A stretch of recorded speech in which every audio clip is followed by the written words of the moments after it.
25 जून 1975 वो तारीख जब आधी रात को देश में आपातकाल की घोषणा की गई।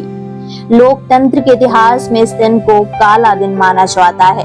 जहां आज के दिन आपातकाल के 50 साल पूरे हो रहे हैं और माना जाता है कि इंदिरा गांधी ने अपनी सत्ता बचाने के लिए इमरजेंसी लगाई थी। यह वही दिन था जब तत्कालीन राष्ट्रपति फखरुद्दीन अली अहमद ने संविधान के अनुच्छेद 352 के तहत इंदिरा गांधी की सरकार की सिफारिश पर आपातकाल की घोषणा की। देश में आपातकाल लग चुका है, इसका ऐलान खुद प्रधानमंत्री इंदिरा गांधी ने रेडियो पर किया। अगली सुबह यानी 26 जून को इंदिरा गांधी ने सुबह सुबह रेडियो पर देशवासियों को आपातकाल के बारे में जानकारी दी। देखिए, कंगना रनौत की आगामी फिल्म इमरजेंसी का इंतजार पिछले सालों से किया जा रहा है। 2 बार फिल्म के रिलीज डेट को खिसकाया गया था, मगर अब पता चल गया है कि मूवी कब सिनेमा घरों में दस्तक दे रही है।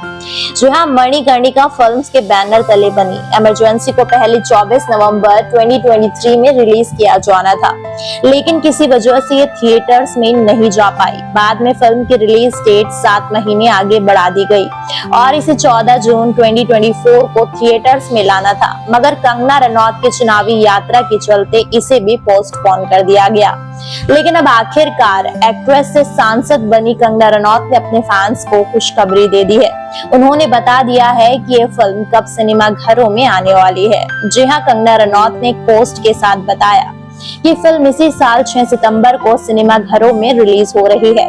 पोस्ट के साथ एक्ट्रेस ने कैप्शन में लिखा, स्वतंत्र भारत के सबसे काले अध्याय के 50वें वर्ष की शुरुआत 6 सितंबर 2024 को सिनेमा घरों में कंगना रनौत की इमरजेंसी की घोषणा भारतीय लोकतंत्र के इतिहास के सबसे विवादास्पद प्रकरण की विस्फोटक गाथा। भारत के इतिहास में एक काफी विवादास्पद विषय रहा है। आपातकाल लागू करने के पीछे कई वजहें बताई जाती हैं। इनमें से मुख्य कारण था राजनीतिक अस्थिरता। इस राजनीतिक अस्थिरता की शुरुआत उस वक्त हुई जब इलाहाबाद हाई कोर्ट ने 12 जून 1975 को इंदिरा गांधी को चुनावी धांधली का दोषी पाया और उन्हें 6 साल के लिए किसी भी चुने हुए पद पर आसीन होने से वंचित कर दिया। इस फैसले के बाद देश भर में विरोध प्रदर्शन और राजनीतिक तनाव बढ़ गया। इंदिरा गांधी और उनकी सरकार ने दावा किया कि देश में गहरी अशांति और आंतरिक अस्थिरता है, जिसके चलते राष्ट्रीय सुरक्षा को खतरा है। इसी कारण से उन्होंने आपातकाल की घोषणा की, जिससे वे बिना किसी विधायी और न्यायिक हस्तक्षेप के सरकार चला सके। आपातकाल का वो काला दौर था जब सरकार ने तमाम विपक्षी नेताओं को गिरफ्तार किया, प्रेस पर सेंसरशिप लगाई और नागरिक स्वतंत्रताओं को सीमित किया। आरएसएस समेत 24 संगठनों पर बैन लगा दिया गया।